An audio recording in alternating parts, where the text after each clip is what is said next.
في رمضان هنبتدي سلسله في الريلز كده، حاجات ما بفهملهاش حاجه. يعني ايه ده؟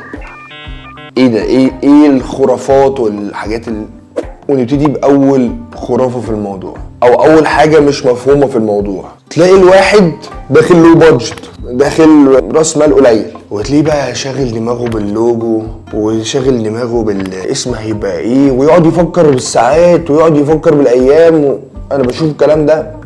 يعني انت لو مش هذا الشخص فانت تمام، بس انت لو هذا الشخص او بتفكر في اي حاجه غير التسويق بالايام وانت راس مالك قليل، امتى افكر في الحاجات دي؟ لو انا راس مالي كبير وهقدر اجيب فريق متخصص يعمل ماركتنج وهيشيل من عليا شويه، فساعتها هفكر في البراند. تمام معاك قوي، يعني انت تمام في راس المال، لكن ما تبقاش الدنيا كلها عكه معاك وبتفكرني في لوجو. انا ما كانت الدنيا عكه معايا في اول حياتي لما جه قال لي اللوجو حرفيا. شايفين اللوجو ده بالصدفه كان على سويت بانس، رحت عامله كده ورحت مصوره له، قلت له اعمل لي زي ده كده صباح الفل. ما خدش فيه 3 ثواني. ليه؟ مش هو ده اللي خليني ابيع. فدي حاجه ملهاش اي لازمه وحاجه مش عارف هي ايه. شكرا.